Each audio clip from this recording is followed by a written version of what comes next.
Welcome to the Suffering Podcast. Each week we walk you through how suffering is the way to sustainable success and the path to greatness. We can be found on Apple Podcasts, Spotify, Google Podcasts, and many more. Visit thesufferingpodcast.com for complete details. Please subscribe and like to get our latest episodes as soon as they drop. Follow us on Instagram, Facebook, Twitter, and LinkedIn for exclusive content. Please comment. We may read your comments on future shows or even reach out to you for a future guest appearance. Let's embrace how suffering forges bonds that last forever, showing we are never alone. So get ready, sit down, and strap in. Sit your ass down. Sit your ass down. Let's talk about the suffering. It's time to start the pain.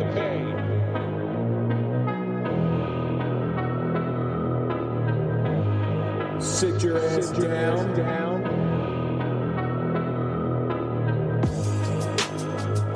Sit your ass down and strap in. This is gonna hurt.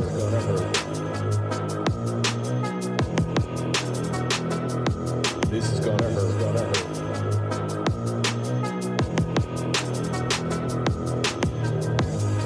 Let's talk about the suffering. It's time to start the pain.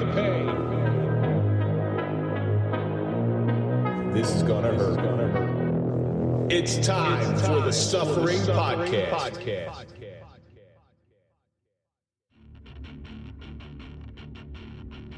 Dented Development Project is a 501c3 nonprofit organization with a mission to assist first responders and their families repair dents caused by suffering. Help us support the ones who take care of us selflessly. Dented things can still operate, but may not be as pretty as they once were. Make a difference and go to denteddevelopmentproject.com to get involved today. Our heroes need our help. All new Suffering Podcast gear is here. The show depends heavily on our supporters to get the word out. Let people know that suffering is a team sport and no one is alone in their struggles. Wearing the Suffering Podcast merchandise accomplishes that goal. Check out our store at thesufferingpodcast.com or check our show notes for the link. Your support and love means everything to us. Superman may be one of the most iconic comic book characters ever conceived. Superman is impervious, indestructible, and incorruptible. Superman is moral. He's handsome. And of course, he loves his mother. Could there ever be imagined a more perfect being? Did you ever think that the most perfect being ever had times of doubt? He witnessed the brutal end of how many countless of lives? The destruction of his planet, coming to terms with being different than everybody else he grew up with, and knowing that he would have to live the rest of his life alone. Taking into account that he is Superman, did you ever think he was not always okay? I'm Kevin Donaldson here with Mike Falace, and on this episode of the Suffering Podcast, we sit down with Chris Jaeger to talk about the suffering of not being okay. Chris took a long time to realize that it's okay not to be okay. Chris, thank you so much for joining us. Thanks for having me. Before we get into anything, I always try to take questions from the audience to see what they want to know and they want us to talk about. And this question comes from Logan, and it says, what new mental health treatment have you come across recently that promises hope? Have you known of anything? I know you've been in the mental health since you got out of military and police. Mm-hmm. You've been involved in some alternative methods. Mm-hmm. Has any one really struck you? There's been a few. One thing that I'm currently doing that has been helping me is I do it with a group. It's called mindful meditation. Is it like a guided meditation? It is. Okay. By a doctor. Like everything, when I first started this journey, I was skeptical. I found out that by doing it, it's about an hour. I got to tell you, man, I was just in like this trance. After the session was over, I felt fantastic. So mindful meditation, get into a little bit more about what they mean by mindful meditation as opposed to just like regular meditation. Well, you said it. It's guided. There's typically a person that's facilitating it, and they talk about different things, different areas. They try to get you to focus on one thing and talk about different things, and kind of like your breath's going in and you can feel the air going in. Yeah. So essentially you start out and the facilitator will say, okay, we've been sitting now for 15 minutes, so go ahead, get yourself comfortable, feet flat on the ground, take a stretch if you need to stretch or yawn. And, they'll start with some breathing exercises. And then from there, and it was funny because I was thinking about the Suffering podcast just recently at the last mindful meditation I did.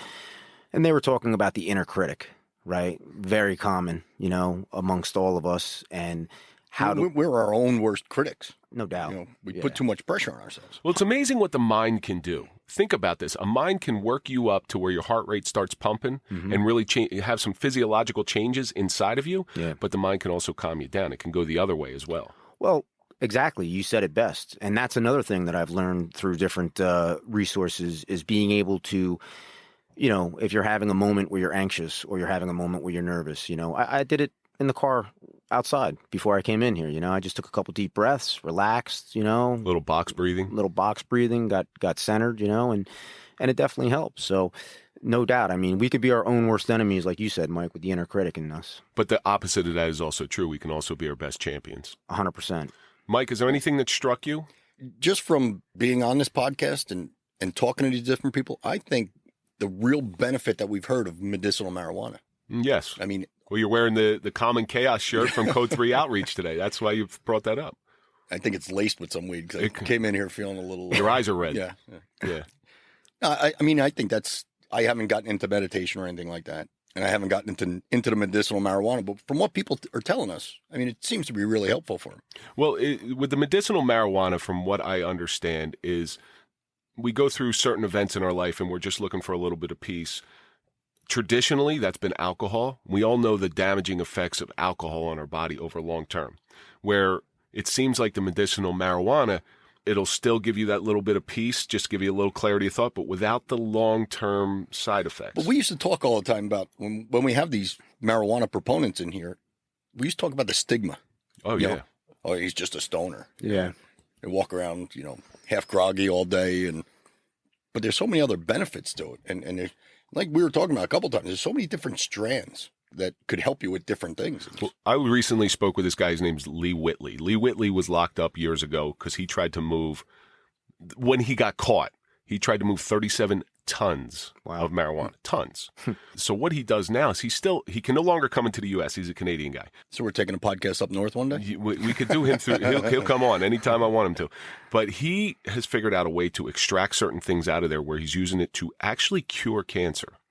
And through injection, the pill. So my question to him was, okay, what's the side effects? Because whenever you hear a new pharmaceutical come out, it's one of the side effects is always diarrhea, but could cause drowsiness, sleepiness, diarrhea, constipation, the loss of your firstborn son. There's tons of them. All the above. And so I asked him that question, and here was his answer. You're going to get high as shit. That's what he told. But, he's actually, there's documented proof that he has cured stage 4 cancer. Wow. By this, the problem is he can't deliver it. He'll meet you at the border and he'll give it to you. Sure. And if you look at, I think on Instagram, it's Lee Whitley Oils or something like that. But cannabis, I think, is something that's highly beneficial. The problem I have with cannabis is it's not a cure. Like, I'm always looking for a cure. Aren't all these things almost a temporary solution now? There are some things. Like Chris, you go to meditation. I do. You feel good for a couple hours after that. Yeah. Then sometimes you almost fall back into that rut. Well, it's funny that you mentioned that. So just a couple weeks ago, last month, we had a federal holiday, President's Day or whatever it was. And the VA that does, we do it through the VA, Veterans Administrate, the VA hospital. And they were closed because of the holiday. And I missed that session. And it completely threw my whole week off. I mean, my anxiety, my mood, anger, irritability, all of it. I was just, and I even said to myself, I was like, what's wrong with me? Like, I tried to sit down and take that self-evaluation. I was like, I wonder if it has something to do with because I missed, Monday session. And I truly believe it was. Yeah. So what I've been researching a lot lately is not so much things to help you cope, but things to heal and cure. Mm-hmm. And there's some things out there. There's and believe it or not, it's through psychedelics. Yeah. So there's ketamine shots that get directly into your brain. Our friend, one of our friends, I won't mention his name on air, but you know who he is. He took a ketamine shot, and he said it totally changed his life. Yeah. And then there's the psilocybin. Mm-hmm. So psilocybin is the active psychedelic that's in magic mushrooms. And what they're showing with these psychedelics, and there's also ibogaine and ayahuasca and stuff, but you have to go down to Mexico for it. So when you go through a traumatic event, the synapses in your brain change. You have a brain change. Yes. With these psychedelics, what they're showing now is they're able to regrow the synapses and reconnect and almost do a reset of the brain. So there's a lot of promise out there. And I'm not saying it's there yet, but there's a lot of promise out there that they're looking for active cures, not just coping mechanisms. I've actually heard a lot about that. And, through my own just being, around veterans, talking to guys, there's clinics, and you said it in Mexico, that they've actually gone to, and they've talked about it, and they've described it, in other podcasts. And it was on the Team Never Quit podcast, had a guy on, and he runs a nonprofit that actually pays for people to go down there. So far, he's sent 300 people down there, and only 2 have shown no benefit. And this is never your first choice. Right. This is like the end of the rope. Well, this particular veteran that I'm talking about, he suffered from severe post-traumatic stress syndrome, as well as traumatic brain injury from his 20-some-odd years in special operations. When he went down there and he did it, and he talked about it after the fact, he said he said he was watching, he could go back in time almost from his youngest days, from him being a child, and he essentially watched his life as a movie. He spoke very highly of it. Definitely, and same thing for him. It was his last, this was it. This was his last chance at, trying to get better. And my first question whenever these new things pop up is, what are the side effects? Right. What is the possibility that something could go wrong? And if the potential benefits greatly outweigh the potential side effects, I'm all for it. Because as long as it does no harm. Yeah. That's in the Hippocratic oath of any doctor in the United States, is you are to do no harm or attempt to do no harm. So what you're saying is we're going to take the podcast to Mexico now too. Either that or Colorado, because that's where the ASM Foundation does with the psilocybin. Let's see, we're going to Canada now. We're going to Mexico. Wow. We got to cure. You and I need a lot of curing. Yeah, you got that right. So we got to kind of, and not temporary either. No, we need permanent curing. But here's the downside of that. If you and I get cured, what the fuck are we going to talk about on air? That's it. We're done. Sunshines and rainbows. Sunshines and rainbows. Yeah. Hey, the Sunshine Podcast. This is no longer the Suffering Podcast. This is Sunshine Podcast. There you go. But do you have a suffering story? Yeah, get out. You're bringing me down, man.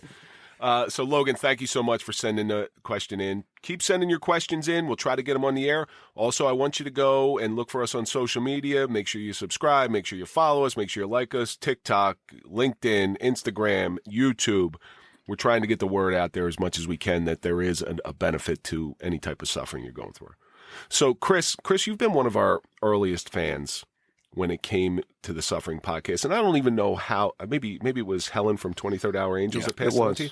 And I remember... We got a call from Helen. She said, I know a guy who I think you guys... Which is always a dangerous thing when Helen calls us and says, I got a guy. And we're like, oh, God, here we go. Don't worry, Helen. We still love you. Yes, we do. Okay. Yes, we do. It's okay. So one day, I think you reached out to me. So I had actually contacted you on social media. This is about a year ago. It's about right, yeah. Yeah. I had reached out to you on social media. Listen, Helen is, I like Helen a lot, and Helen actually did the same with me. She's like, hey, she, I guess, and Mike knew each other for a long time. Yeah, we grew up in the same town. And she said, hey, I have this guy. He's a cop. I think you should listen to his story. And she sent me, I guess. Episode 9. Yeah. I'm like, you just gave Mike a boner. Thank you. Hey. Did you hear that? It went, Listen, I didn't bring it up this time. I'm glad I could be there for the assist, pal. Shoot, score. As we've talked before being on air, I had and I still kind of do have a bitter taste in my mouth towards law enforcement, which, I'm sure we'll get to. But she had sent it to me, and I saw the advertisement, and I knew it was a police-related story. And I was like, you know what, fuck this. I don't want to listen to this. I was just completely put off by... You become very jaded because I have a bad taste about the way I left law enforcement, to my own fault. And I'm there with you. So it's my own fault. Make that 3 of us. Yeah. So at the time, I was in the process of medically retiring from the Army. One of my issues, I sometimes have, some problems driving due to my deployment, driving a vehicle just because, when I was deployed, how we drove and where we drove and things we did. So I was driving down to the medical management unit for the purpose of, putting in my paperwork and getting out. And one of my doctors said to me, hey, when you're driving, why don't you put on a podcast? You seem to like podcasts and it gets your mind off things. So I did, and I listened to it. I listened to it begrudgingly, and I got into it. And, I remember Mike talking about his story and you guys both talking about different things. And I'm like, holy shit, I can relate to everything these guys are talking about. And, to the point where I think it was Mike or one of you guys were talking about being emotional. And I'm like, man, same way. So I finished listening to it. And then later that day, I contacted Helen and said, yeah, thanks. And I reached out to you. And yeah. So we met at a diner, and we walked into the diner and walked out into 4 inches of snow. But we sat and had a great conversation, and Yes. knowing that there's others out there that are like us. So you've watched us from the very beginning, and I'm really interested to find out what your thoughts are on where we were versus where we are now in the Suffering Podcast in general. First of all, I think what you guys are doing is awesome. I love it. I think it's great that you're getting the message out there to anyone and everyone. It doesn't even have to be law enforcement or military, right? It can be, somebody who's gone through a traumatic event, and you're bringing hope to them. And you and I have talked about this, all of us are roughly in the same age, and we kind of came up through the same police background, as well as my military background. And I told you this, it's okay to not be okay. Takes a long time to realize that. Oh man, yeah. I'm 48 years old, and I'm going to be 48 years old, and I'm still, telling myself that, because of how we are wired. You're older than Well, me. type A personalities don't want to admit they're not okay. Mm-hmm. 100%. And that's the problem. Us as police officers, as former police officers, we have that, again, type A personality where we think we're invincible. Yeah. So it takes a long time to admit that you're fucked up. To your point, so I was very lucky because, I was able to do two things as a little boy I always wanted to do. I always wanted to be a soldier, and I always wanted to be a cop. And you talk about, type A personality. It was like, type A personality on steroids because, I was in the infantry and, same type of thing. You sucked it up and you drove on. You didn't talk about feelings. And especially in my house, I was raised by a very, strict family, and my father was not a talker. It was just, hey, we don't talk about things. So the people in this room are not privy to the opening because Mike over here fucks it up every time. So in my opening, who's the ultimate type A personality in the world of fictional or non-fictional people? Who would you say the biggest type A personality, the archetype? Wow. See, to me, it's Superman. Superman is the typical archetype of what a type A personality. Who do you call when you're in trouble? You call Superman. All right, Superman is there to save the day constantly. Yeah. Superman sees a lot of problems. Yeah. He has to sit there and eat it. Did you ever think that Superman wasn't okay? Did you ever think that he knows he has to live his whole life alone because nobody's going to be, if he brings somebody close to him, they can use it against him. Right. He's seen his home planet and knows his home planet, and all the people that he was born into are gone. Yeah. He's witnessed multiple deaths, and he sits in a fortress of solitude with nobody to talk to. So in the beginning, I talk about, do you ever once think that the person who is the biggest type A personality isn't okay? We say it all the time. Everybody's got shit. Yep. Everybody's got some sort of shit. No doubt. It's just accepting it and, like you said, not being, the suffering of not being okay. Like, Right. Well, that's you're kind of not okay. That's we bring people in here that aren't okay. Every once in a while, we bring somebody in here. Maybe Bobby Crudell. He seems to be okay, but there's a point when he wasn't okay. He's not okay. I know he's far from okay. He's far from okay. But your perspective on where this show has gone holds a lot of weight because you've been there since the beginning. Well, yeah, and like I said, I'm proud of you guys. I really think you guys are doing great stuff. I hope that it continues, and I really truly believe that by putting this stuff out there, it's helping people. It's funny, and I'm not afraid to admit this. The day, and me and Kevin had talked about this, the day we met you in that diner, we left there and we were talking about having you on the show. You were all over the place. You weren't ready yet. It didn't seem like you were ready to tell your story yet. I guess. And me and Kevin said, how are we going to reel this guy in? Right. We But- can't, because, you were just it didn't seem, you didn't seem comfortable, talking about it. Maybe because we were strangers to you at that point. You know what it was it was that. It was just, so I went from having a very big, wide circle.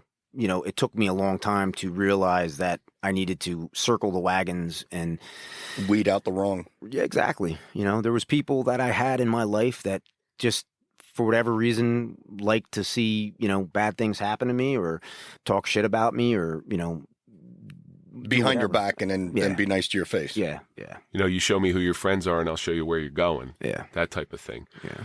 Now, Chris, Mike and I know quite a bit about you because since that first initial meeting, we have seen each other several times.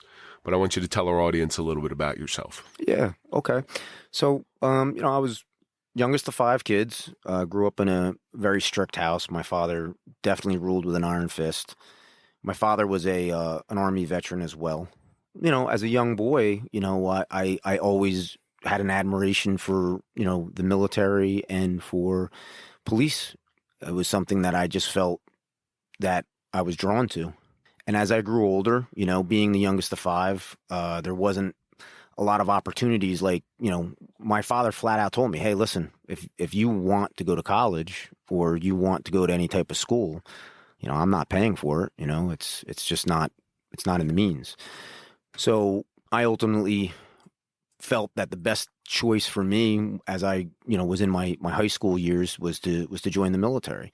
It was either going to be, the Marine Corps or it was going to be the Army. And, I went with the Army just because they have a little bit, you can get what you want job wise easier. The Marine Corps, you go in, I don't know if it's still this way, but back then, whatever the good of the Corps needed, you went to. So if they needed cooks, guess what? You were going to be a cook. So I joined the Army. A lot of ways, the military life is a better way to go because you have a group of people. I know it was in my generation. You're going to college. You're going to college. For what? It was expected back then. Yeah. But for what? What are you going to college for? Yeah, exactly. Okay, first couple of years you're going to party, and then you figure out what your major is, and it takes you. And by the way, you're going to come out at the time. You're going to come out $60,000 to $100,000 in debt, and now it's more than that. Versus going into a military where you're learning a trade, you're learning discipline, your structure, and you're coming out with a job.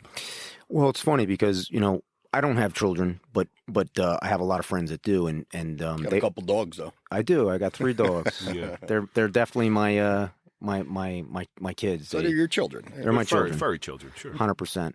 But I often tell people, you can join the military. You don't necessarily, there's this big, misconception like, oh, if you join the military, you have to be, a combatant soldier.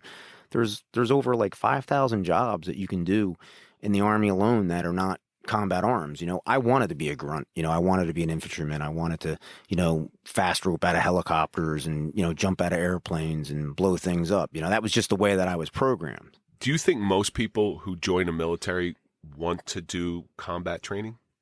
I would think they would, but I'm not a military guy, so I don't know. It takes, I think it takes a unique individual. Not everybody is programmed that way because, being in combat arms, a lot of it is having to embrace the suck, being in combat arms, being a grunt, there's a lot of times where you're sleeping outside, you're sleeping in the rain, you're sleeping in the snow, you don't have enough food, you're not taking showers, you're doing without. And that I truly believe is one of the things that the military also taught me was how to suffer, how to deal with bad environments, how to deal with, not having, food or, being awake for, 48 hours straight and continuing to focus on the mission. But I think that's stuff that people desperately need. I agree. Because comfort breeds weakness. I think people... Complacency kills. I agree. And I think people need to be comfortable being uncomfortable. No doubt. Absolutely. So when you chose to join the military, you went in as an infantryman? Yes, sir. All right. And was there any other opportunities? Once you got in there, was it what you expected? Yeah, I really, I took to it like a fish to water. I really liked it a lot. And it was an environment where, you were around similar, like-minded individuals. And there was a brotherhood. There was, that camaraderie.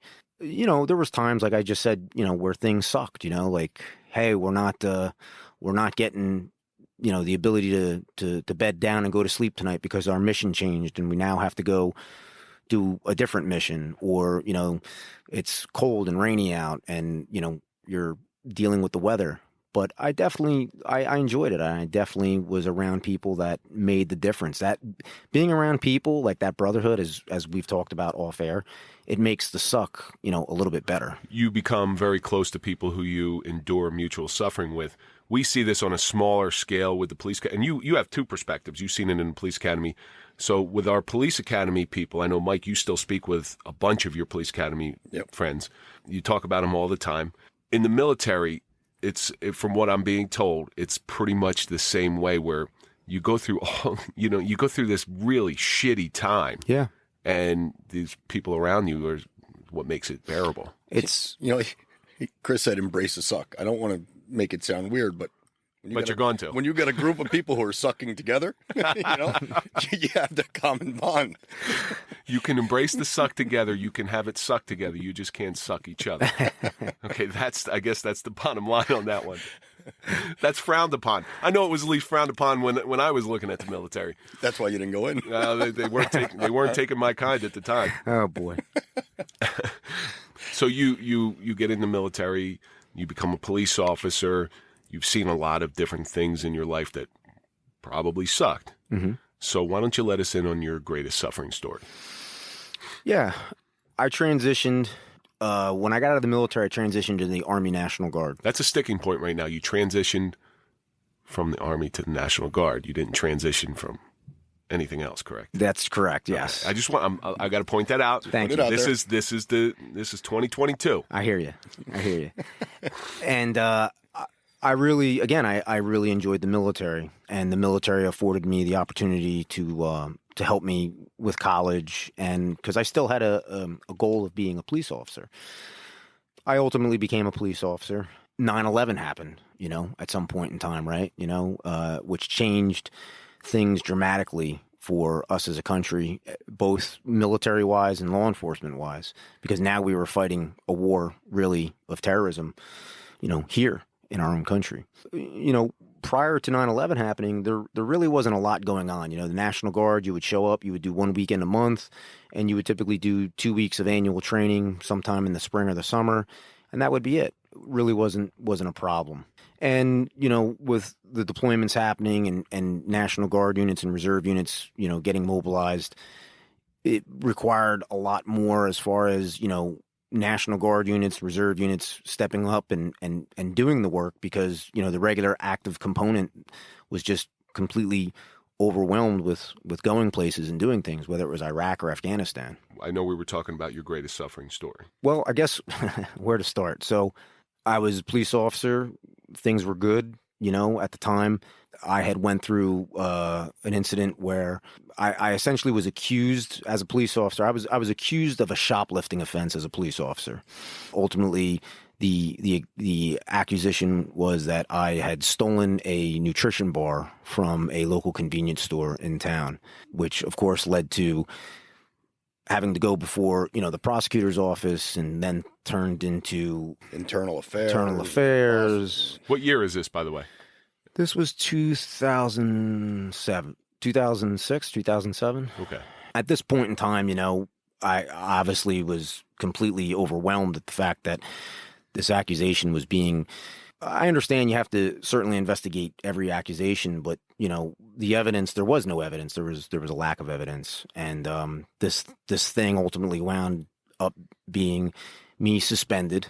Then that turned to me actually getting indicted by a grand jury. Over a nutrition bar? That's correct. Somebody didn't like you. Yeah. Somebody got it out for you. Well, yeah, you could read between the lines. Yeah. I was indicted, as we all talk about, the official misconduct charge, And just so everybody out there knows, if a police officer gets found guilty of official misconduct, they lose their job and there's 5 years in prison. That's correct. And you could never work in public again. Correct. Yes. So at the time, they obviously came to me and said, hey, listen, if you go ahead and give up your job as a police officer, we'll go ahead and drop these charges. And I flat out said, absolutely not. I'm going to fight this to the end. I didn't do anything wrong. And I was very fortunate because at that time I was able to get put on full-time orders by the Army National Guard. I actually was training troops, soldiers that were deploying, going overseas to, fight for the war on terror, whether it was Iraq or Afghanistan. So I was able to sustain myself financially. Ultimately, it was funny because the charges wound up being essentially, I guess, dismissed in superior court for lack of evidence. A judge told both my attorney as well as the prosecution that this is nonsense. This is not going anywhere. And then rather than being brought back to the police department, they decided to go ahead and try me on administrative charges. Wanted me fired, So at the time, we were waiting for an administrative hearing. And I told them flat out, or I told them through my attorney, listen, my number's been called. I'm deploying, I was getting ready to deploy. And I told them this is when I'm leaving. And they said, okay. And about 2 or 3 days before I was getting ready to deploy to Iraq, they came back and they said, hey, we're having his hearing on this day. And it literally was like 2 days before I was deploying. And my attorney was completely, up in arms. And he said, wait a minute, you've known this for months that this guy was deploying. This is dirty pool here, what you're doing, They said, well, if he doesn't show up, he's going to be terminated, and that's that. So my attorney said, okay, well, listen, he was, the charges were dismissed, and there's no obviously evidence here that this guy did anything wrong. So, if this happens, we're going to go ahead and we're going to make this a big, publicity thing here, especially since this guy's getting ready to go and fight the war on terror. So they ultimately said, hey, listen, all right, no problem. We'll wait until he gets back, from Iraq. So I deployed to Iraq, and I was pretty fortunate in the fact that... Yeah, but see, even you deploying to Iraq at that time, that's like going to prison, and right before you step in that prison gate, your wife or your girlfriend says, oh, by the way, I think your brother's cute. Yeah. And then just leaves you at that. Yeah. That's rough to have that on your mind when you're trying to concentrate on doing the right thing over there. It was a kick in the nuts. Yeah. It definitely was. I'm sure you have to have a clear mind when you go over there. Sure. So now you got this thing in the back of your mind. And well, it was interesting because prior to leaving for Iraq, I was selected for a unique mission, a mission that was, involved, having a top secret clearance or secret clearance, and I was investigated by the FBI. And I had to be forthright and honest because a lot of the times the FBI, they'll do these investigations for the Department of Defense. And I had to be brutally honest with this FBI agent. And he said the same thing. He started laughing. He's like, are you kidding me? He was like, yeah, and my security clearance went through. And I was chosen to do a pretty unique mission when I was there. I actually worked with one of the Department of Defense agencies. It's a 3-letter agency that was involved in gathering intelligence and information. So let's take a step back and let's look at this. So your department is still going after you, yet you've been cleared by a grand jury. Yes, you've been cleared for top-level security clearance. Correct. You're deploying as a vet. Yes, sir. Yet they're still going after. Correct. You still got administrative charges. So, I saw this in my own police department. The self-importance of small municipal police departments is staggering. Mm-hmm. You're not that important. You're certainly not above the FBI or a grand jury. Right. Yet some of them, they need that I'll show you type of thing. It still goes on to this day. Yeah, I know it does. You have chiefs. You have chiefs of police and administrators that essentially do what they want and with impunity, and there's no ramifications for it. Right. They until ultimately somebody says you can't do that, and okay. Yeah, but what they do on the back end, as soon as they're told, oh, you can't do that, they'll go do something else, sure. just to screw with you. Sure. I watch this, and that's why, me personally as a police officer, I had to always try to be one step ahead of everything. I read more, I did more legwork. I always played chess. Right. Well, I know you're going to come do this, so I'm going to go do this. But I'm going to be better educated. If someone has a dick out for you, yep, they're going to find something. Correct. Whether they make it up, whether they do something, they're going to come after you one way or another. But even if they say you stole a nutrition bar, you know how many times I went into the local convenience store where I got my coffee every single day and I got a protein bar or something like that, and they tried not to charge me. And it always never sit well with me. Right. But listen, nothing's for free, gas, grass, or ass. Everything has a price. So they want you in there as a cop. They want the visibility. They want the criminals to know this is where the cops go. It's a deterrent. Absolutely. So they're paying in some way for that. However, whenever I put something on the counter, I always laid money down. Sure. I always said a free cup of coffee cost me more money. Of course, I'd leave more money in a tip. Here, just take whatever you You're got. right. A couple bucks, $5, whatever it may be. You go to Dunkin' Donuts, you get a coffee, and they say, "Oh, don't worry about it, officer." And then some jerk off behind you, even though you're leaving more money than they are. Oh, cops get everything for free. Well, how about you go fuck yourself? That happened to me early in my career. I mean, I was a rookie, fresh out of the academy, and we stop at a place to eat. Me and another guy, and as we get it, we're going up to the cash register to pay. The manager comes running over and says, "Oh, no, they get the police discount." Types a couple things into the cash register, comes right up on the screen, police discount. Now I'm fresh out of the academy. One of the last classes you have in the academy is ethics. Ethics, right? Yeah. I'm like, I'm going to lose my job. They wound up taking off like 52 cents or something like that. Like, no, I don't want the police discount here. Have all my money. Right. I just never felt comfortable. Now, I know today, because I do speak with a lot of current officers, you can't even take the free cup of coffee anymore. Yeah. And that was just like the one little thing. But it was like Quick Check in our town had a national policy: police get coffee for free. Right.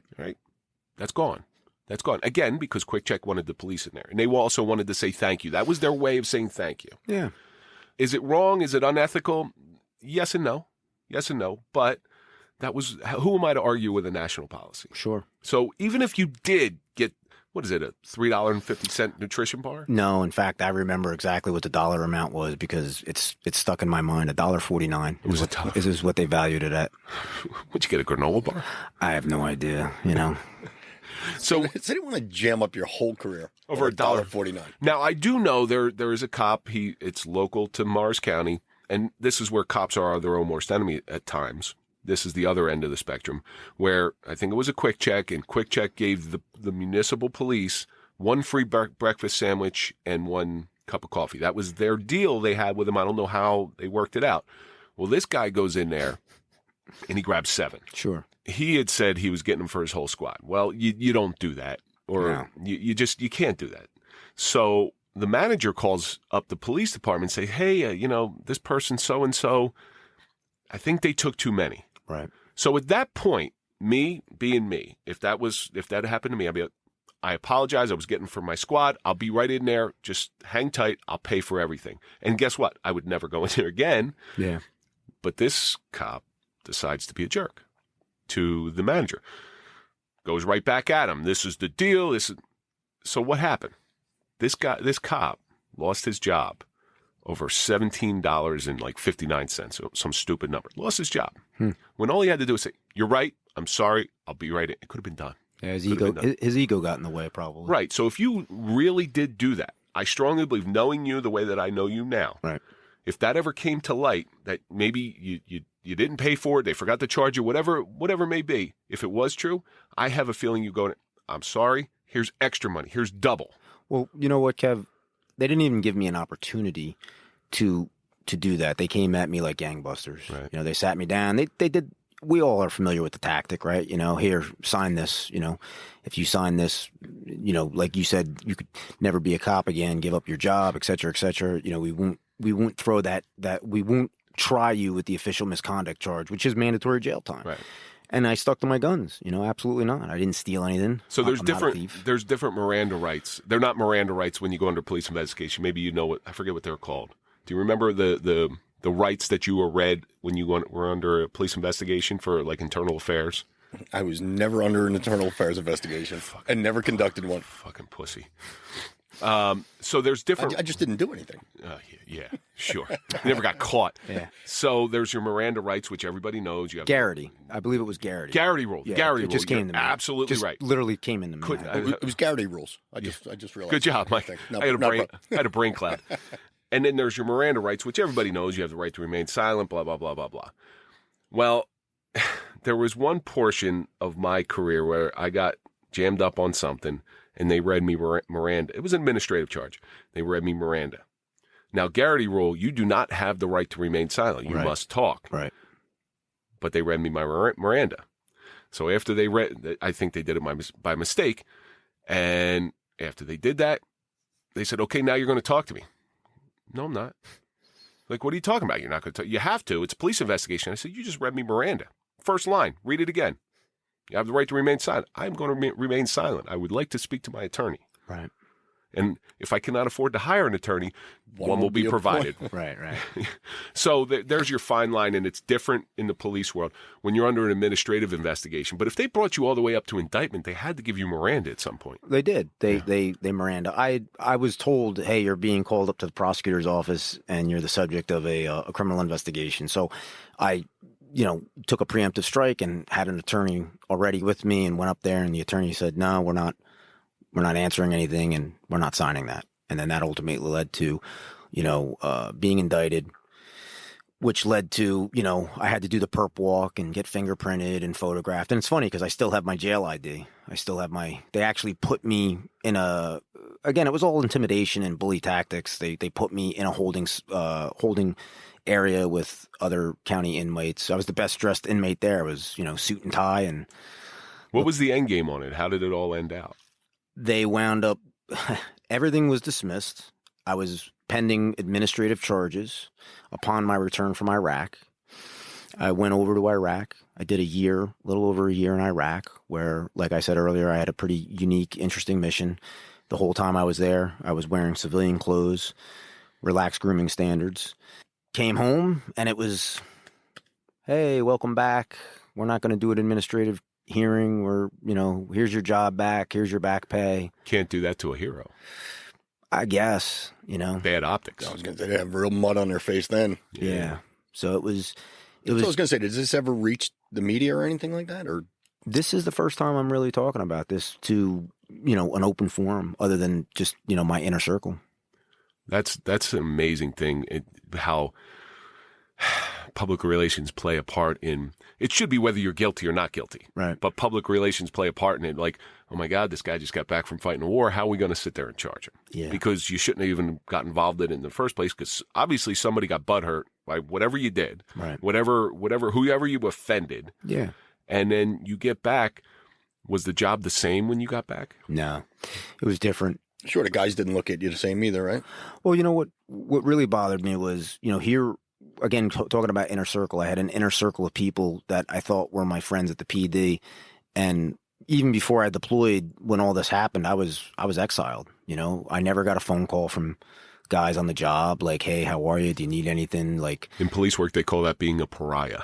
Yeah. Essentially, when I came back, it was kind of like, hey, how are you? What's going on? Like nothing ever happened. What's going on? How about... I'm so happy for you. I'm glad they dropped the charges. Yeah.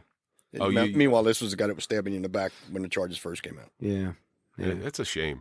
Yeah, it was. And ultimately it was like I came back, in addition to coming back from Iraq and being exposed to a lot of the things that I was exposed to there. My father had just got diagnosed with cancer and died shortly after. And, I had that on my plate, the things I did in Iraq and experienced in Iraq, as well as being back to a police department that certainly wasn't, very friendly to me. And nor did you probably feel at home. I did not. Yeah. I felt very uncomfortable. When was it time to separate? What do you mean? From the police department. Like, as in, like, leave the police department? Leave the police department. Well, ultimately leading up to, I was pretty much given an ultimatum at one point a couple years ago through my career, where I was told, either resign or you're going to be terminated.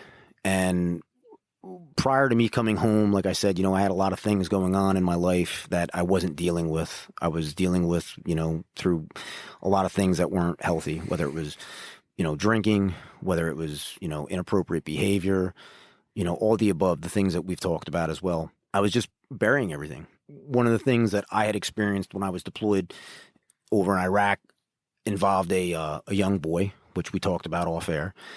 And I was directly involved with that. And there was a death there. And yes, please. I was going to tell you, elaborate just a hair more. Things involving a little boy. There was a death. Yeah. Okay. And anytime a child is a death of a child, we're human. It really affected me, and I didn't really think anything of it, or again, it was one of the things I put on the back burner.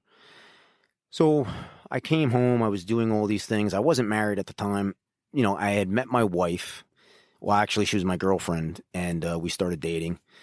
We ultimately got married in 2015, and at that point in time, we were trying to have a family. We couldn't get pregnant, and it really affected me and how I was raised, and you know, whether you want to call it Catholic guilt or just whatever, in my own fucked up head, I was thinking God was punishing me because of, you know, what happened on my deployment with the death of this child or this young boy. I realized I was having problems, but again, I wasn't willing to deal with it or cope with it until somebody that we know, Kevin Klink. Mm-hmm. The owner of Live Free Farm. That's right. Kevin and I know each other, and you know, Kevin just said to me, "Hey man, like, you ever think about getting some help?" I had painted myself in a corner where I was thinking some pretty negative things, and had some ideas that, you know. When you think you're in a corner, you got no way out. Yeah. That's where the bad thoughts start coming in. I've been there, and I know what that's like, where you think, I can't go right, I can't go left. Well, guess what? If I just fall right here and this is my final stand, that's my only way out. Well, the inner critic, right? We talked about it before. You know, I'm a piece of shit. I'm this, I'm that. I'm not good enough. You let everybody down. I let everybody down. When Mike says those things, I agree with him. Just so you know, I agree with him when he says this stuff about himself. Mike, I know a couple good doctors if you need them after this. I'm painted into the corner right now. We're actually going to couples therapy. Nice. To try to repair things. You showed up a little early. You interrupted our spooning session. But believe it or not, let's take the way Mike and I relate to each other. Right. Okay? It's probably one of the healthier relationships I've ever had in my life, because what's on his mind, he'll tell me, and what's on my mind, I'm going to tell him, and we're going to get through it. Sure. We're going to get through it because we're willing to talk about it. Where somebody in your situation where you feel like you're painted in a corner, who you got? Nobody's going to understand. Well, you know, it was funny because I went back to a police department that I felt didn't want me, and I couldn't tell anybody about, you know, I'll tell you a story. I made a mistake one time in briefing, telling guys about a nightmare. One of the things, you know, I constantly have is nightmares, and I told trying to look for support. You know, I had a nightmare as to why I couldn't get any sleep last night, et cetera, and I was made fun of. You know, and my balls were busted and made to feel like a piece of shit. Now you're like damaged goods. Yeah. And I felt that I definitely couldn't go and say to my administrator, hey, you know, I'm not okay. Like, I need to talk to somebody. I mean, we talk about that all the time because now, like I said, you're damaged goods. You know, now your administration is going to look at you different. They may put you on a desk job or something, take your gun from you, send you for help. Right. You know, I do want to say something publicly. Shame on whoever did that. Shame on them.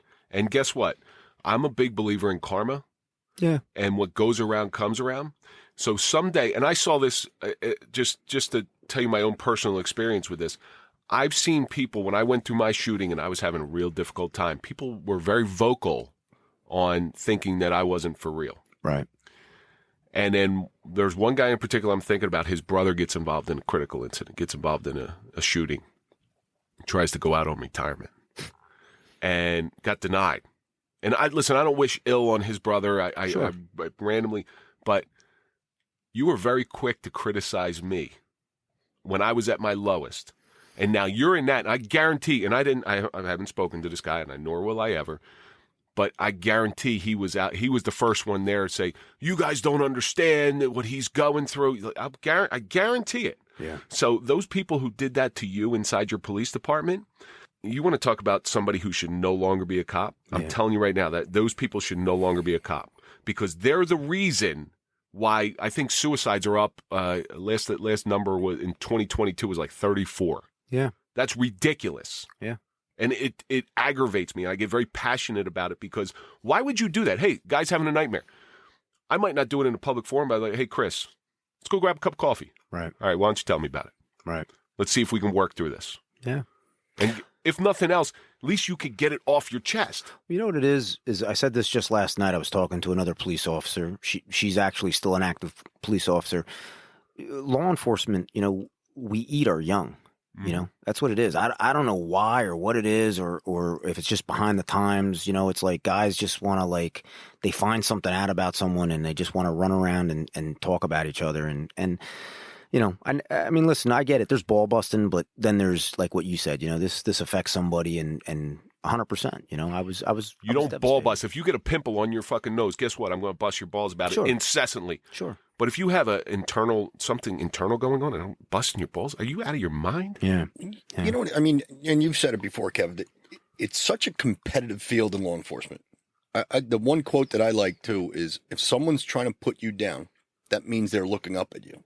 They're insecure themselves. Yeah, exactly. So if you're on a level playing field, instead of them doing something to make themselves look better, they do something to make you look worse, so they're a step ahead of you. Eating your young is an interesting way to put it, because for years I've always said police work is crabs in a barrel. Mm-hmm. So if you put a bunch of crabs in a barrel, one tries to climb out, the other are going to pull them back down. Yeah, and that's because nobody wants anybody getting ahead of them. Yeah, that's the unseen difficulty of being a cop.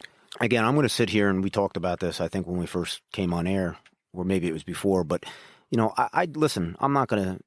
After I came back from Iraq or after the incident that happened with the whole, being indicted and going to Iraq, being clear of that, going to Iraq, coming back to Iraq, seeing what I saw, experiencing what I did, for a year, based on my mission, I was in a constant fight or flight mode, where we were dealing with people that we didn't know who they were. We were, potentially could be Al Qaeda or terrorists. And, you get into that mode where, you're just constantly hyper vigilant. And when I came back, and I definitely did a lot of things in my police career that, I certainly wasn't a choir boy. I just want to make that known. I definitely did a lot of things. And it was because of the fact that I didn't seek out, talking to somebody, getting help. I used alcohol and prescription meds and all other kinds of inappropriate behavior that just, was bad for me, not only personally, but professionally. It led me down a dark, dark road to the point where I said earlier, I was in a corner and, I was trying to have a baby. I was trying to fulfill my wife's, dream. She's always wanted to have a child or children. And, here I am not being able to do that. And, I definitely, there was many a times that,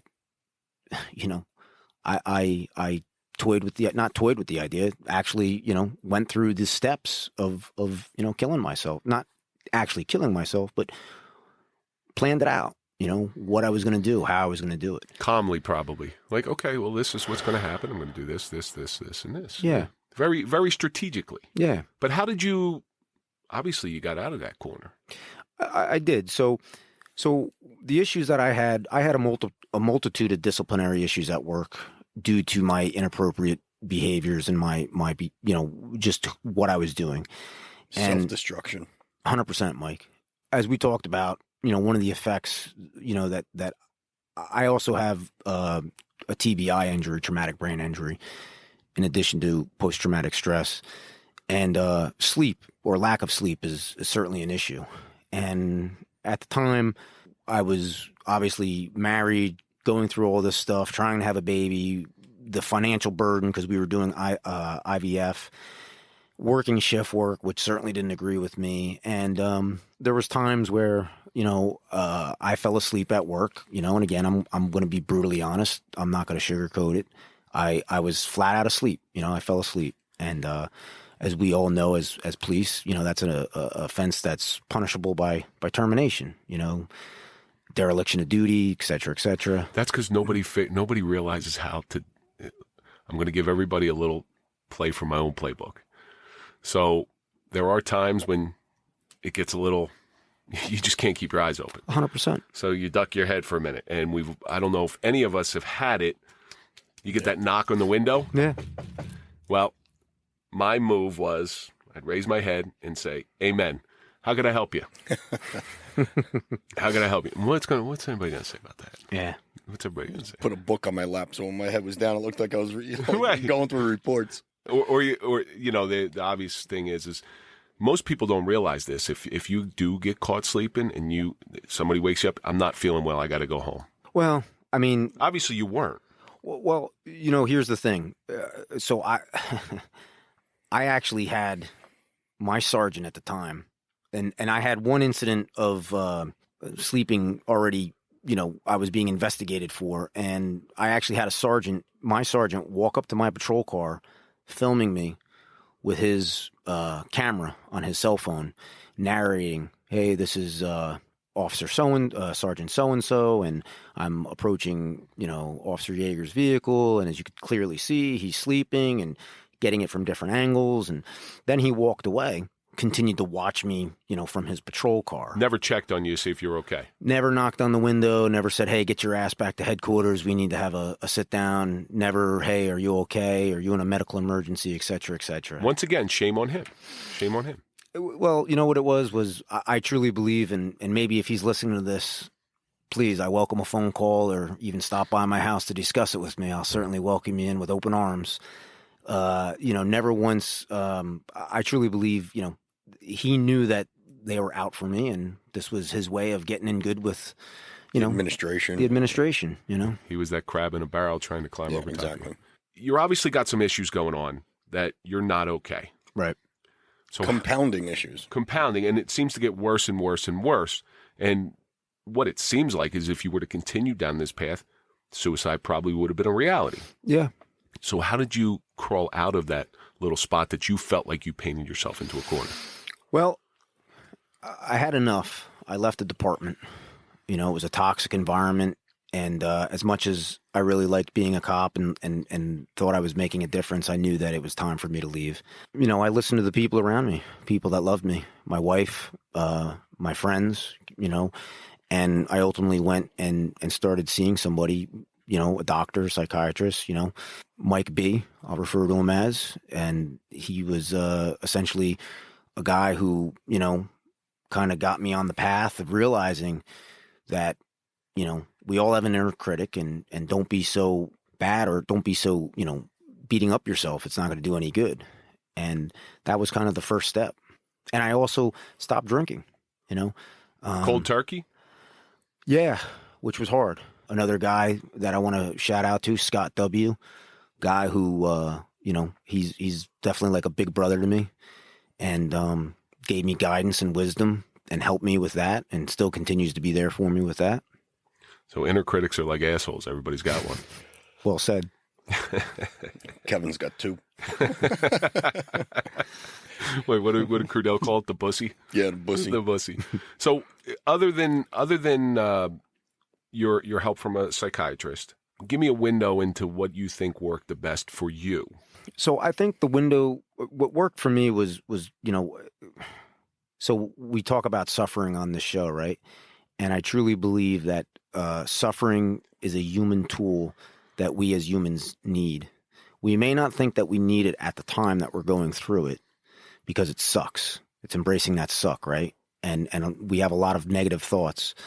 But suffering, it's going to help us in the long run, right? It's going to identify our weaknesses, right? It's going to identify, hey, I have a drinking problem, or hey, I have, maybe a drug problem, or I have a problem with my temper or my anger. And yes.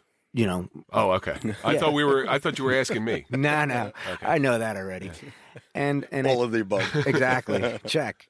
And I think by knowing that, right, it's going to sound corny, but knowing is half the battle, right? Mm-hmm. If you're aware of it and you identify that there's a problem there, and you start getting yourself some sort of help, I think, it's just a matter of time before you come out of it. If you think about it, suffering is a wake-up call. Yes. Right? You're going through that suffering. And once you realize you're in that suffering, once you embrace that suffering, that's your wake-up call. Do we need to talk about the prairie fire? No. Just listen to the past 10 episodes. You'll hear about the prairie fire. But that's a good thing. So you can never really fix a problem until you fully understand what the problem is. If I have a pipe beyond this wall right now that bursts, right? Well, how am I going to fix that problem until I tear down the wall and I see that pipe and I see exactly where it's leaking from? You know, so good example. Identifying the problem is definitely part of the battle. Now, since your time where, and I know you're not totally there. None of us, we're all works in progress. Sure. Have you been able to identify this damage in other people where you've been able to reach out with them from stuff that you've learned? I have. I definitely have. Yeah, no doubt. I know Clink runs that Fire Pit Fridays at his house for vets. And I think he's included police right now because I used to give him shit about it all the time. I'm like, what, I'm no good? Yeah, you should show up. Man, it's a drive, man. Yeah, it's all right. It's a drive. Oh, come on. And I don't see real well at night. I'm getting too old to drive at night anymore. That's how bad it is. It's starting to suck. You're not kidding. So how have you offered assistance to others in need? What I've done essentially is just what Kevin Klink did to me. Hey, are you okay? You know, it's okay to not be okay, you know, and if you need something, I'm here for you, you know, and I've had some people take me up on it and I've had some people not take me up on it. The one thing I don't do is I don't push anything, as you both know, I don't push anything on somebody. It's there, you know, and if you want my assistance in trying to guide you into some sort of a help, whether it's with a doctor or somebody else, I do that. You know, we talked a couple months ago. We talked about a police officer that was involved in a shooting, right? Two shootings actually, where he was involved in, not necessarily the shooter, but he was there. Mike had spoken to him. Hillsborough. And I said to him, I called him up. I said, hey, bro, I'm going to give you some advice. If you don't deal with this shit now, it's just going to manifest and it's going to build up later on down the road. And it's going to bite you in the ass personally and professionally. So, you know, I'm not trying to tell you what to do, but, you know, maybe you should talk to somebody. Mike and I have recently been made entirely aware that we have to learn, all of us who have gone through these things, to walk alongside those that are going through similar things. Because if you're walking in front of them, telling them to come here, it becomes a paternal type of relationship where you'll say, hey, kid, come here. I'm going to show you how this is done. And people are going to shut down because think about did you really listen to your parents growing up? No, I didn't listen. My wife, right, who, you know, honestly, another big shout out. I love her to death. And if it wasn't for her, I don't know where I'd be right now. You know, she was telling me all along. You know, she called me, said, can you stay here for a while? Just say, I want to let you know. All right, perfect. Okay. Put me to work.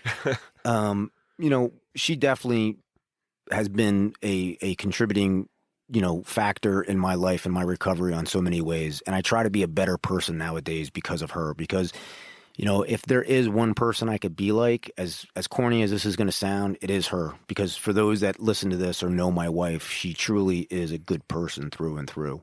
Just in regards to like what you had said earlier, you know, I just think that sometimes you just have to let people kind of make their own path. Find their own way. Find their own way.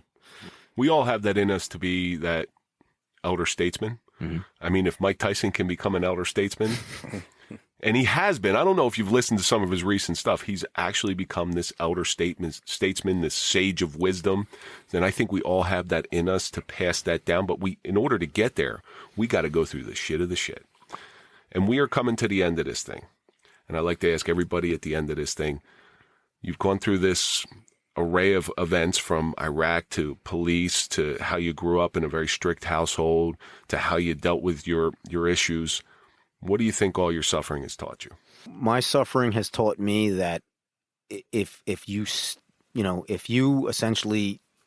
can find a way to get help, whatever that help may be, whether it's meditation, whether it's talking to somebody, whether it's working out, you know, lifting weights, running, whatever it may be, if you can find a way, you're going to come out of it okay. And, you know, we've talked. And again, you know, I truly believe that everybody, you know, they do have a breaking point. But as long as you can essentially come out of this thing all right, you're going to be okay. And, you know, that's the biggest thing I want to tell people is if I can put hope in somebody that's going to listen to this, that's the biggest thing I want. And until we find a cure, going to be a daily struggle. It is. You know, even today, listen, it's not all cotton candy and rainbows for me. You know, there's days that I'm angry, I'm pissed off. I don't know why I'm angry or pissed off. I just am. There's days that I'm like happy. There's days that I'm in a depressed mood and I just want to be left alone and just be with my dogs. But, you know, every day is you know, I'm grateful to be alive. That's the other thing. Gratitude. That's what I try to get out there is life's pretty great. Maybe it's not all the time, but in general, life's pretty great. Yeah, 100%. So do you have anything you want to plug, or any places where we can find you? Yeah, I'm on social media. I'm on Facebook and Instagram. And You want to give those out? yeah, it's obviously Facebook is just Chris Jaeger. On Instagram, I believe it's Jaegs, Jaegez. And if there's anything I can ever do to anybody out there or help anybody, try and get them some guidance, and certainly by all means reach out to me. We're going to put links to those on our show notes. Mike, it's a good idea bringing Chris in here. Most of the good episodes are my idea. And humility is something that we're still working on. Next episode's going to be The Suffering of Humility. All good. With Mike Falaise. All good. Could we rename that one episode 9 too? 9 is the lucky number. I'll tell you what, that will be episode 99. 99. There you go. 99. The Suffering of Humility. And I just want to say to you guys again, I think you guys are doing a great job. Please keep at it. And anything I can do in the future, please reach out to me. Well, thank you for being such a great advocate of our show. We appreciate all your support, and we appreciate your friendship as well. Absolutely. And that's going to do it for this episode of The Suffering Podcast, The Suffering of Not Being Okay with Chris Jaeger. So let's think about all the stuff that we learned today. You got to embrace the suck. Inner critics are like assholes. Everybody's got one. Don't paint yourself into a corner, but most importantly, it's okay to not be okay. And that's going to do it for this episode of The Suffering Podcast, The Suffering of Not Being Okay. Look for us on social media. Find Mike at Dented_Ace on Instagram. Find me at Real Kevin Donaldson. And look out for us on TikTok, Instagram, Twitter, Facebook, all the social media platforms. And we will see you on the next episode of The Suffering Podcast.